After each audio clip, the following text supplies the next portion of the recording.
Man, I'm tired of working for other people, man. I'm about to make a switch to an entrepreneur. Who with it? I'm most definitely with it. Listen, man, the powers that be don't want you to wake up and get out that everyday rat race. They want to make workers, not entrepreneurs, so you know I'm with it, man. Alright, so let's get to it. Go ahead and make this extra money and switch it over. Let's get it. Let's get it.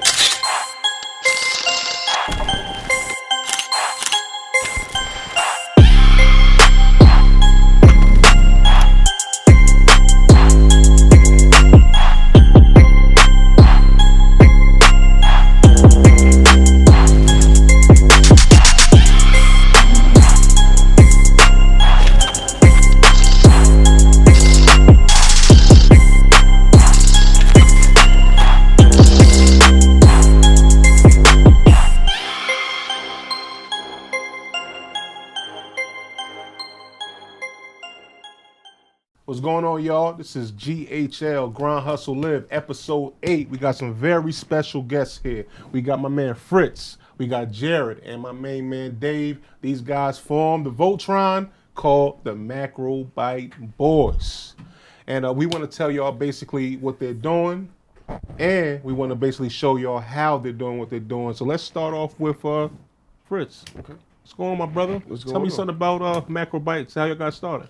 Well, we started, it was just 3 friends with a dream, you know. We was locked up at a young age, you know, running the streets, doing all types of crazy things, you know what I'm saying? And we were locked up and we didn't want to live that lifestyle anymore. Right. So we was always in the fitness, we was always in the eating healthy and stuff like that. And plus, we had a lot of people around us that was like bad with health and stuff like that. So since we was always in the food, Dave and Jared, they was always in the food, worked in the restaurant business. Like we just thought to come up with Macrobites pretty much. And so yeah, now we came up with the meal prep delivery service, and now we're shipping to 48 states nationwide and making things happen. So Macrobites, how did y'all come up with the name?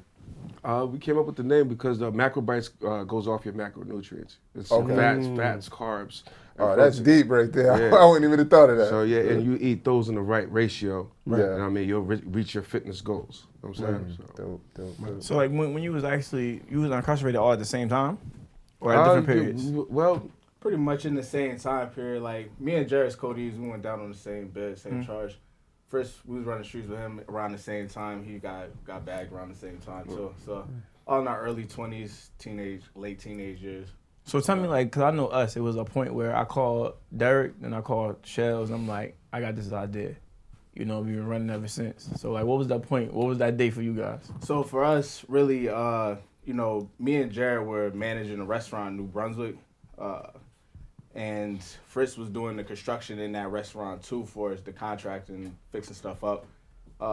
And the people we was working for, you know, even though we was great managers, you know, we raised the sales 20%. You know, we did a lot of good things there, but we wasn't respected as, you know, who we were and what we were doing in there. We were getting paid less than all the other managers. You know, it was pretty much getting disrespected. And I, you know, had enough because we was working so much, like opening closes, putting so much work in as if we owned the business, but we wasn't reaping none of the benefits of, you know, the sales raising and all that good stuff. So, you know, I told Jared and Fritz, like, what we should be doing with our talents and, like, how we should be moving. And it took us a couple months, and we just made it happen, quit, and started what we had to do. So all 3 of y'all knew how to cook already? I mean, you know, we got culinary degrees in jail. I'm saying, hey, Them hookups be alright though. I done had some hookups.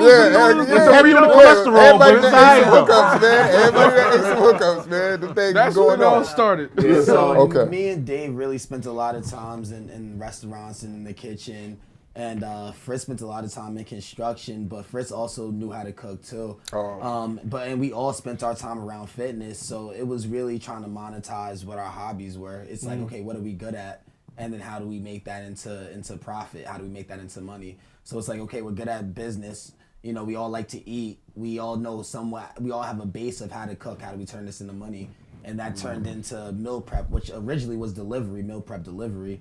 It was Monmouth, Ocean County, and then it was, you know, all statewide, all throughout New Jersey. So, you know, we were getting in our cars one day a week, taking orders, you know, saying they go out on Monday, and delivering for, you know, taking 2 cars, delivering 8 hours a day. So that's how it started. That's how I kind of manifested. And then it turned into, you know, a lot more. It turned into us getting better and better. So we kind of all, I guess, kind of learned how to cook at the same time. Because we all knew how to cook, but cooking in a healthier way, making sure we're conscious about our macros and really fitting into our culture, which is, you know, making sure we're eating to macronutrients, our balanced meals, pretty much. Right. That was really the focus. So we all learned that kind of at the same time, and as we went along the journey. Oh, okay. And like, not to let the point get lost too, like, you know, when you get out, like, it's hard to get, you know, just any type of job. Like, you can especially if you have a felony. Exactly. Like, you can always go to a restaurant and be a server, or be a line cook, or be a dishwasher, and that's what, you know, all of us at some point in our lives had to go that route. You know, because we needed money. And you're getting back into society. You're trying to figure it out. So you get good at that type of stuff, you know? I mean, that's better than, you know, making the hookups, you know, get you high blood pressure, you know what I mean? So, what you about to say? But, like, that's what I'll be trying to tell people all the time. Like, in our culture, especially, and, like, I won't even say our culture, is extending elsewhere as well. We always have this shame or, like, oh, I'm a cook, or I'm this, I'm that. And they don't understand how that lays the path for you to be who you're going to be in the future. Because everything comes with knowledge. So if you never did those jobs, you never learned how to work the line, you never learned how to be, you won't be able to know what to hire. You won't know how to run the kitchen properly. You don't want to know how to put everything together. So a lot of times we like to skip to the finish. That's why a lot of restaurants fail, because they don't know everything that goes into it. You know, you've been around the servers, you've been around the waitresses, so you know how money get missing. You know how to monitor, you know how to watch everything. So though that grind is what we all forget, because the grind actually turns into a hustle. Because that's when you're able to, I'm gonna put my money together, I'm gonna be able to make a restaurant, and it's gonna be successful, because you know everything to look out for. You know how to cut corners in the right way to be able to save money and put things together. Exactly. You know, so like with you guys, as far as the restaurant, like, we always want to be, because I'm tired of hearing fake gurus. That's our big thing. Like, I don't want to hear no more fake gurus. They tell you how easy everything is. Nothing you do is going to be easy. That's just point blank, period. So, like, what does it take to be able to get your restaurant off the ground, as far as, like, money, and, like, what's the process of you actually doing that? Overhead and everything. So I think the first thing, like you already mentioned before, like, if you haven't worked the lower, you know, positions in a restaurant, then you're not gonna know how a restaurant moves, how it operates. And for us, like, being in the fitness and stuff, we was meal prepping too, so we had the ground level of meal prepping, at least for ourselves. And, you know, we were personal trainers before, so for our clients too. So we had that, you know, that fundamental knowledge of what our business actually is, like, from the ground up. And then, you know, after that, you need funding. Honestly, you need money to start it, you know. So, I don't mean to cut you off. So how did y'all go about funding? So, you know, we were underfunded. We went about it underfunded. So when in any business that you do, you have to be really skilled and really talented. You have to be talented in what you do, and you have to be able to work hard in what you do. The phrase, it was how to go, talent, hard work beats talent when talent doesn't work hard. Oh yeah. So you know, you have to know the ins and outs, and that's exactly what we did. We knew the ins and outs, and we studied. So the very beginning was the market research, the knowing who our consumers were, talking to our friends, learning how to eat healthy, and really being masters of our craft. Not just saying that we're gurus, but really, and knowing that we're not gurus, but taking each day to learn something new. And then, you know, with us, with the funding, we started off super underfunded. You know, we shouldn't, for all intents and purposes, we should have never made it from where we did to where we are now. But that goes back to the hard work. Exactly. And the studying and working all them out. Knowing what you're doing. And Fritz, like, at the beginning, when we very first started Macrobites, you know, Fritz wasn't working there full time, because he was taking some of his paycheck and putting it back into the business for us when we wasn't even really clearing the profit, you know.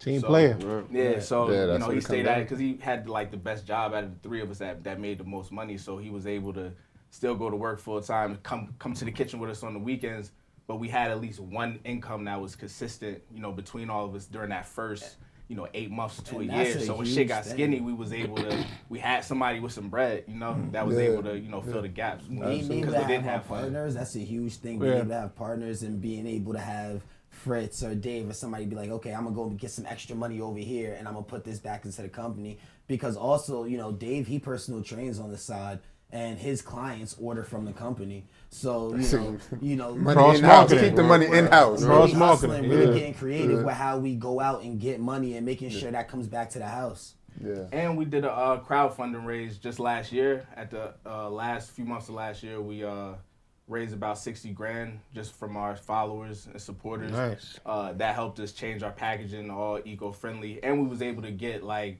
all of our supplies, our packaging in greater quantity, so we could lower the cost of goods. So you know, when we started off, when you have to buy like a case of something and you can't get a pallet of it, you paying a lot more money for it than when you can buy a pallet of it. And you're paying a lot more money for a pallet than if you can get a trailer of it, you know. So a lot of some funding that helped us do that. A lot of cold calling, man, because you know you gotta budget, make sure your money's right, and then make sure things fit into your budget. Because there's things like sleeves, you know, you gotta cold call. You know, there's a lot of small businesses out there, a lot of printing shops out there, a lot of small businesses that may fall in line with your business that doesn't do exactly what your business does, but maybe you're looking for, you know, you go order something printed on FedEx and you're gonna most likely pay top dollar. You find a mom and pop shop in your neighborhood just from cold calling, and that may, you know, that price may get slashed 50%. So really getting creative on one, how you make money, and then two, how you spend money.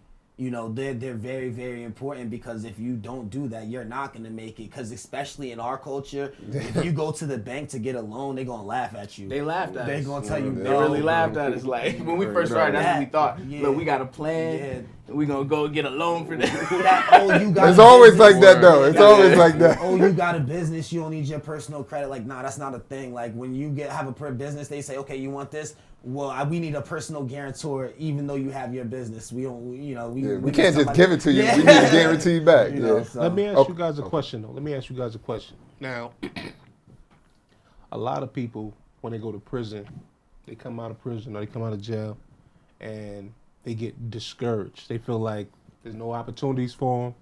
The doors are closing.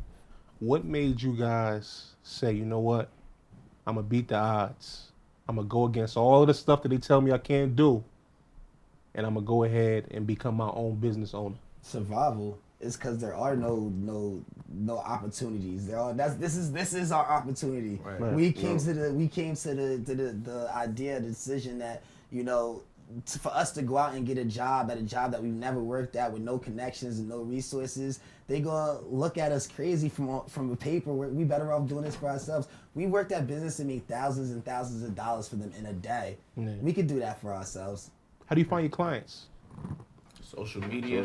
Everywhere. Social media is a big thing. That's another question. And then just, you know, having personal relationships with people, like, because we try to be genuinely good people too. So when we meet people, we try to put them on the opportunities. If we see something that can help them, and they do the same for us, and it grows our network. And not just a network of people who just, you know, kind of on the side, but a network of people who really want you to win, who's going to mention your name in the room, and it can help you and get you some, you know, some money.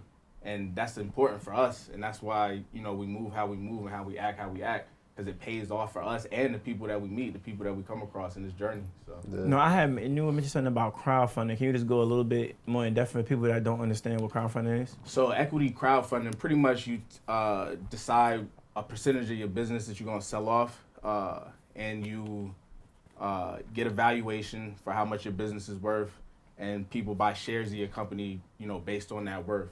And what we did is, you know, people 2 years from now that invested, you know, last year, they could either take their investment and get cash back, or they can turn it into equity in the company at the same valuation that we had, you know, when they invested. It's very similar to like Shark Tank kind of stuff. It's very similar to buying like stock in the stock market or like Shark Tank or something like that. It's just selling. Except it's private. You know? Yeah, equity in the company. Imagine getting into like Apple before you could buy Apple on the stock market. Yeah. It's like the beginning stages. Oh, okay, that's what it is. That's crowdfunding.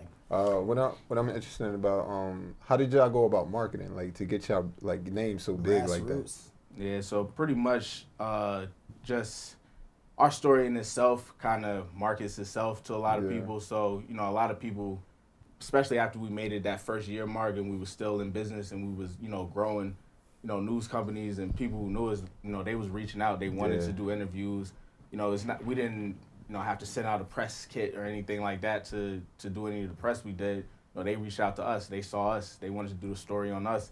And then a lot of grinding and hard work after that. So I think our first Asbury Park Press was our very first major outlet, and it was great. They came looking for us, but everything after that, like, and it's again like going back to the hard work. Like, we were there for every interview. It didn't matter what time it was. We were, we built connections. We learned the marketing lingo, like B-roll and how to put B-roll together and how to get footage that we need. We started to hire videographers to come out when we had the funds to be able to do so. Again, this is as we were going. We were, strapped for cash. $1,000. Okay, we need $500 to get this shoot done. All right, we need it because we got to get this interview done for this media outlet because we need this to go out. So really balancing out and then making the hard work and taking the steps to make sure we actually make these interviews happen, because these opportunities, sometimes they come and you'll miss them and they won't come again. I remember there was one where we ended up getting pushed back, and then because we were a hot story and then we weren't a hot story anymore, and then we became a hot story again. So, if it wasn't for us really reaching out to them, really, hey, when's this going on, then that story might not have happened. So our marketing, a lot of it came from a lot of news outlets and a lot of people reaching out to us, and then us just taking really the effort and time of getting back in touch with them, following up with them, and taking the steps as far as putting B-roll together, putting footage together, taking pictures, and making sure we could just get our word out there. And a lot of grassroots. We're right in our community. The biggest thing about it's in our slogan. We're cuisine for the culture. Yeah. That's what it is. So right in our neighborhood, you go to our neighborhoods, a lot of, impoverished and low income neighborhoods, and there's fried chicken and pizza and liquor stores on every single corner, but you can't get a healthy bite to eat anywhere. If you don't have a car and you don't drive, you can't get anything healthy to eat anywhere. It's a food drought. It really is. It's on purpose, though. It's sad. It's on purpose, exactly. So we're in a community, and we have a large variety of plant-based and healthier foods. We use low sodium in all of our foods, no MSGs, no GMOs, which is just, genetically modified organisms. They put in a lot of, Chinese food, pizza, fried chicken, a lot of, we don't fry anything because, fried food causes cancer. There's something about frying foods and it reaches a certain temperature, it causes a cancerous material. But we have some things like, hamburgers too, to allow for the balance, to allow people to say, okay, there's things that are common that I know of that we could come in here to eat. But then they also ask questions, well, what's this lemon zest tofu? What's this glazed portobello bowl? And it's kind of it's helping our communities to get into a place of, well, this stuff tastes good and it's really not that expensive, and I can actually get somewhere where I can eat it. I want to come here. And we're getting a lot of that where people, are telling us we wanted something like this in our neighborhood for so long, and we just never had anything like this here. And it's our purpose. That's the reason why we do it. Absolutely. And let me ask you a question. How do you, I got two questions for you. Basically, how did you survive COVID as a company that's in the food industry? Because a lot of food industries did not make it during this time period. And then secondly, for somebody who may be wanting to get into this business, how do you go about finding your products, as far as do you wholesale your food, or do you find, what avenues do you use to get your food at a wholesale price, pretty much? Do you want me to ask the question that you talked about before they came? Don't worry about it. I'm gonna ask you. Just go ahead. I know this guy's something. I'm hold on. Before you do that, you're very knowledgeable. And he wanted to know what type of food with biotin or something that he can fix he has a bear deficiency. Nah, chill, guys. If you want to start the joke, I'm gonna do it. I'm gonna start doing it. I'm gonna flame you on camera. What type of micro, I know you know. What can but there is stuff though. Okay, go ahead, tell them. Eating healthy organic food, helps your body do everything your body's supposed to do, like produce hair follicles, anything like that. You know what I'm saying? So when you eat healthy first. Answer my original question. Listen to this guy. Answer my original question. Listen to this guy. What's your question? We'll flame his corners in a minute. For the COVID, it impacted us a lot, but it was for the better. Let me explain. So we were retailing meals in gyms because I had a lot of connections being a personal trainer with gym owners and stuff. So they would throw our food in the gym. And that was our main source of income. Then COVID happened and closed all the gyms and all our money was gone.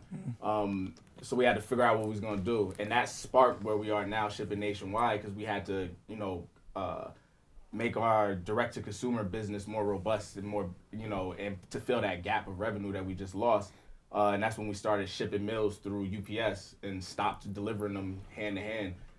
We figured out the process for that, using the coolers, keeping it cold, during shipment. And then after that, it was just a matter of keeping it cold far enough away. And then we figured that out, and we, in 6 months, we're shipping nationwide.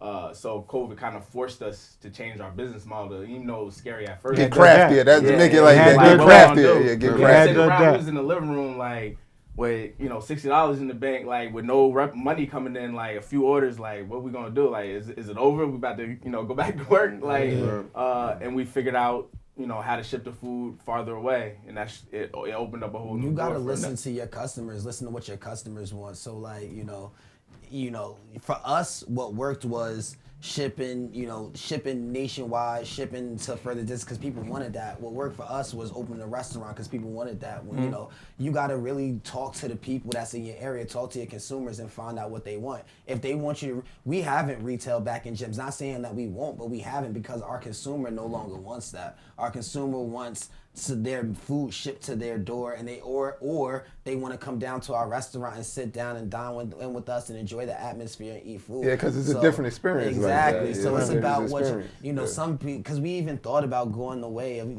getting into Lion's Den and ShopRite and Stop and Shop and those major grocer retailers, but right now it's not in the cards. But if that works for your area, then that's something that you should you should go about that avenue. And there's ways to do that. There's marketing accountants where their phone numbers are right online. You can get in touch with them and say, hey, I got this product, I'm trying to put it out there. Now, with the shipping, how did you get in contact, or how did you find a way to be able to ship it to where it needs to be, as far as the trucks and stuff like that? So we use UPS, so they ship everything every day. So Okay. we don't have to. All we gotta do is make sure the food gets It's packed cold. right Okay. in the box. And right now we started off using styrofoam coolers, but that was no good because everybody cares about the environment. It's an important thing. Yeah, and especially now. Like now yeah. it's serious. Like Exactly. everybody. And it's probably gonna get phased out. You ain't gonna be able to have styrofoam eventually. But You take so your we got food like out in your hands now. Exactly. Yeah. So now we got a biodegradable insulation that we put into the box. And then once we pack it up, put the ice packs in there, we just give it to UPS. They get it to where it got to go. Okay. Which is it till we outsource the whole, half of our business. Because, packing a box and taking it to UPS, although it may be more expensive, is a lot easier than getting an order and driving it to wherever. And we can only do that locally where we live.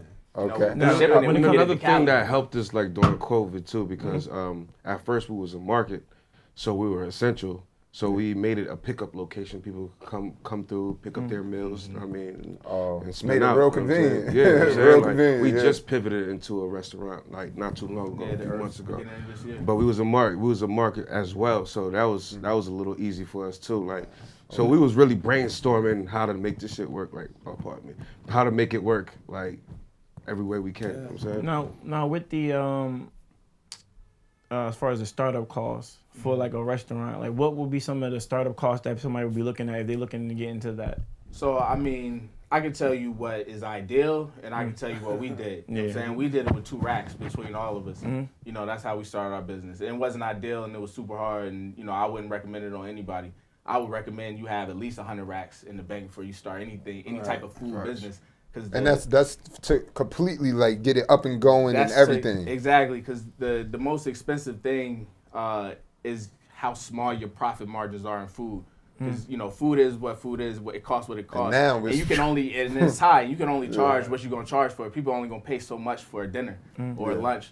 So you get hamstringed into what your profit margin is gonna be, which is sub 5 to 2% is the industry standard. We got ours up to 11. And that's, basically because of our shipping side of the business. Yeah. If we was a regular restaurant, it would probably still be down there too. This is why you need a lot to start. I would definitely wouldn't suggest anybody to do it the way that we did it. Like we really grinded it out. Like, But that's y'all path though. That's the way y'all had to take to do But the it. thing about it is that that's what we have to do. Yes. And we all have to accept that. As far as being a black individual, because I seen something called, I think it was Tasty Vegan. It was on Netflix. Oh yeah, it's Slutty Vegan. Slutty Vegan. Oh, and this lady was able to fail Was it you talking about? I don't think no, it wasn't slavery. It was one where she had a vegan shop in Manhattan and she really ran through $10 million.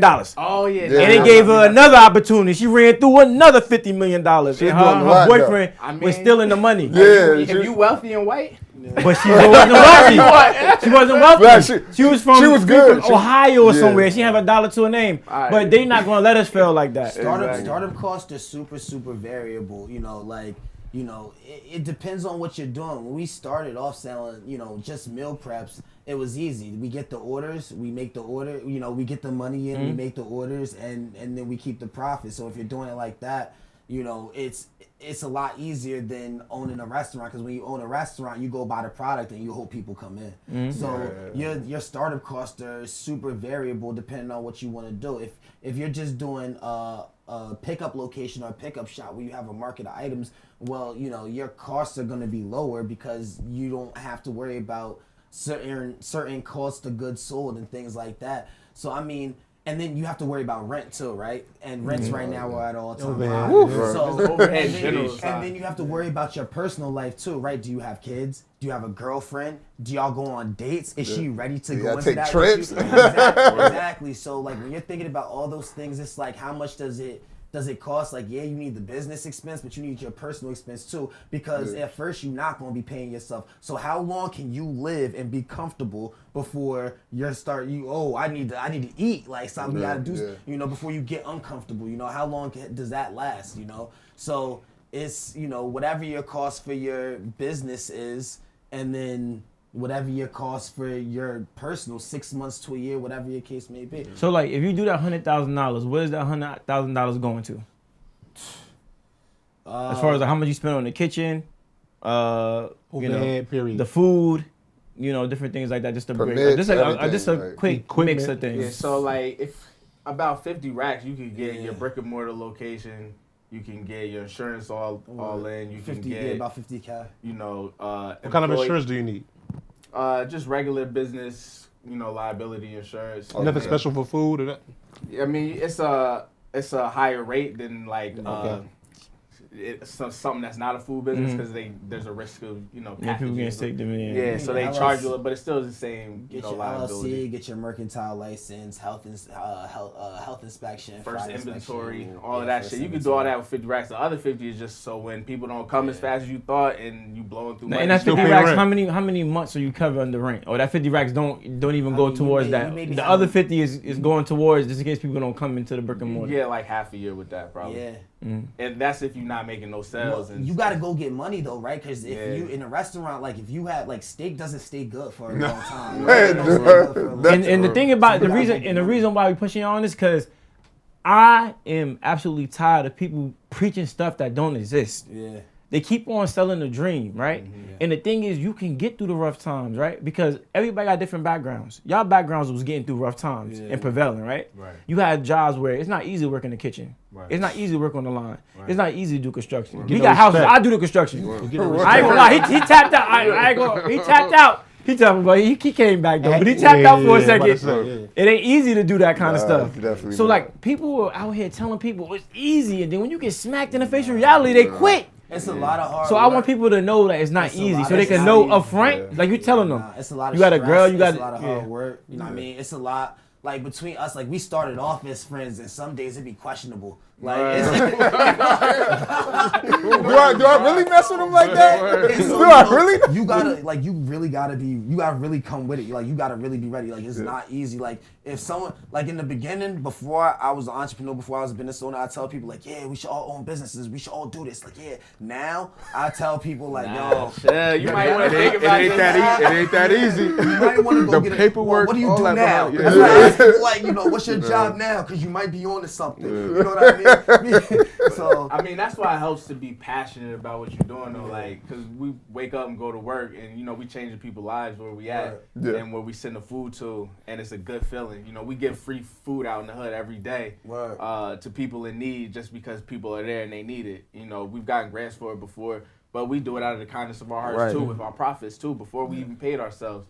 So going into work and being fulfilled with what you're doing is important, because when these hard times come and shit is skinny and it's not all glamorous and IG and entrepreneurs, it's yada, looking, yada, everything yada, looking questionable. that's what like, hold brings you on. through that. That's what keeps you going when you don't even want to no more, when it's hard.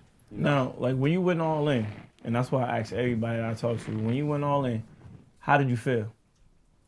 Scared that I was making the wrong move and that my kids was gonna starve. Now, I was So gonna we be all back. have kids. How you overcome that? That's what people want. That's what people need to know. How you overcome that? Because every time, like even when we do the things that we do, like if we did the wholesaling, you gotta knock what somebody doing and say you want to sell a house. That's a scary Hey feeling. man, I tried to do that for a little bit too. I flipped a house and got $2,000 on it. Watched the other person make like $200,000 on it. So I was like, oh my god. So like that's the things as far as like doing that, and then somebody be like, you know what, this might not be for me, but it might be for you because you think it's somebody else doing better than you. And that's the things that sometimes we get disillusioned. Yeah, we do. And that's what You just gotta believe in what you're doing. You like, gotta be real self-motivated, and then you gotta believe in what you're doing, but you gotta really trust the people around you that you're doing that's it with. yeah, definitely. Because like because if I know if I'm working harder, the people around me gonna work harder. If I'm slacking off, the people around me gonna slack off, and that's for all of us. You get what I'm saying? We all work off each other. It's like a dog. We all go back and forth. Nah, definitely. So if you could really trust the people around you, and you could really be a self-motivated person, and you'll be alright. Like they say, if you want to go far, go by yourself. If you want to go fast, go by yourself. If you want to go far, go with other people. With the team. Yeah, with the and team. That, let's not like push that to the side, because if any one of us tried to do this by ourselves, we probably wouldn't have made it this far. Say that one more time. If we tried to do this by ourselves, we wouldn't have made it. The fact that when I'm at my worst and I'm not delivering everything to the company, I can count on these two guys to be there to pick it up so the company don't end. That's a big deal, bro. Yeah, That's a big deal. That's a failure that most men have, though. We talk about that all the time. Even with us, little things might happen. I'm like, we going on the train, we was going on the train, right? I'm just trying to hurry up and get through the train. I got my card, I swipe my joint. He like, Derek looking at me like, why you doing that? Bro, we got to get to the studio, bro. Like, collaboration's all right. It's $250, dog. Relax. Keeping each other in check. Relax, it's $250. He thought I ain't see him. I seen him. He was like, Not tensing up, getting tight. I'm like, bro, relax, bro. You good. So that's the thing. Like, we need to learn how to collaborate with each other. Right. A lot of times in our community, we were told false narratives because we seen people do it by themselves. We might see our mother, our father, our mother and fathers. You need somebody to collaborate with you. That's what the great lie that was told, that you can do it on your own. You can't. Anybody that got to the top had it handed to them. And ain't no such thing as self-made, guys. Even we grinded, we hustled. Our community grinded around us too and picked us up too. It took people who wanted to help us. Like when we was first doing pop-ups, we was doing them in GNCs in the mall. That's a big brand to just be able to go pop up for free and sell food in the beginning of your business. Because of a connection, a personal connection. If it wasn't for him, if it wasn't for the people who, put us in the gyms, it wasn't for the people who wanted to do articles, wanted to put us on the news. Like these are personal connections. Like we wouldn't have got nowhere without them. So it ain't no self-made. This is a everybody thing, Another thing is that we got our special segment is Grind Time with D. Yeah. So it's gonna be a collective, all three of y'all. It's gonna be about y'all journey and what y'all did in y'all company. So the question is, tell us a time when y'all did the most with the least you had to turn your grind into a hustle. Like any part of y'all journey when y'all started y'all business from the beginning to to where you at now. Like what's one of the moments? So I'll start because it popped right into my head immediately. Yeah. Like when we was trying to get the money to, get this off the ground, and I didn't really have no cash. Had child support stuff crazy going on, but I had some stuff. I had a TV, I had some studio stuff, and I just sold all of it. I sold all of my stuff that I thought was so important. I had an apartment who didn't have nothing in it, but we had money to start the business, and I got all that stuff back later. You know what I'm saying? Double. But I had to live with that, put my pride to the side. Like, damn, I'm really broke as hell. I really just sold all my belongings to have a little bit of paper to do this. Sometimes we got to do that. Me, it's almost something similar, but me is quitting my job that I was at for 11 years and going straight to Macrobites, taking a huge pay cut and just focusing on what we were doing and believing on what we were doing. Like that was big for me, having a kid, being a single father, because my kid's mother is not around at all. Okay. Being a single father, so doing all that, it was big for me. It was huge. It was scary, but at the same time, I didn't feel right in my own skin having the guys working, being at Macrobites, working like over there, and I'm over here at the construction company. I used to being this nigga had every day like, man, I feel like I'm not doing enough. I feel like I'm not doing enough. He was like, all right, man, then just quit this. I'm like, well, it ain't that easy, like, because you know what I mean, like, just my situation. Like I said, being a single father, being at this job, like, and making so much money and like taking that real leap. Taking the Because real when you're leap. not making a check no more, and you still got to pay stuff out to make sure your business going. How you gonna feel? What That's you gonna real. do? Yeah, that's real. Jared. I mean, it's something that we really didn't talk about that I just want to bring up in the end is that, you know, we really changed our business like 4 or 5 different times. You know, we started off as a meal prep delivery company, and the pandemic happened and we went to a shipping company, and then that wasn't doing enough, and then we opened up a cafe and a gym in a Jersey Strong that's, you know, one of the local gyms that's down in Jersey, and then, you know, that wasn't doing enough, so we found a way to go out and secure a location that was a pickup location for our meals, and that wasn't enough, so we turned that into a restaurant, you know, because the, you know, COVID tensions were easing. So, you know, the store, and we've only been in business since 2019. So, you know, it's 2022. We only been in business since the end of 2019. Our first pop-up. I covered a lot of space, man. I covered a lot of space. So, you know, that every single time that we innovated or we changed, you know, Netflix is one of my favorite examples of how they changed from a company who used to send CDs in your mailbox to a streaming company. That's my favorite. Every step where we said, okay, either we gonna go home or we gonna make it work, we made it work. And that's what business is really gonna be about. So, you know, there's no easy way, there's no cure-all. But if you take that step and you grind it out and you really work hard, you should, you know, be able to do it. You need help, you need a lot of luck, and you gotta grind. You gotta grind it out. Absolutely. Yeah, yeah. So before we wrap it up, because we're gonna wrap it up right now, I just want to start dispelling certain myths, because a lot of times people get profitable off shows like Power, shows like just different shows. The only thing they do is just keep on tearing the community apart by just portraying bad images. You know, I know, you know, I wasn't an angel, he wasn't an angel, nobody here was an angel, you know, we all did things in our past, but I'm tired of them always thinking that neighborhoods that we grew up in are all bad. It's not all bad. So, like, what are some of the good, you know, from everybody real quick, what were some of the good memories you had from your neighborhood you grew up in? I mean, just like the camaraderie, everybody, you know, people like act like it's not a good thing because everybody be outside, like in the hood, and everybody's outside doing stuff, and you know, but it's like a big family out there, you know. Everybody knows us in the store, like, you know, and they remember us from when we was out there wilding, and now while we see the transition. See the transition is good. Like I like it being a big family vibe where we're at. You know? I pretty much feel the same, right? It just really feels like a community, like growing up, like it was. I think that's the biggest thing that we work towards now is trying to get that community feeling back. I think that's a big reason why we even started the business or why we even do what we're doing, giving out free meals, talking to kids. Like, we do this when nobody's looking. Like, that feeling of being a community, kids outside playing, running around, not having to worry about my kid, you know, something bad happening or whatever. Like, that's really what I would like to see in our neighborhoods. That's really what I remember about my childhood that I think is good, and I wish that we could see that back. Absolutely. All right, so first you find your grind, Then you turn it to a hustle. So you live life how you want to. Peace. Hey.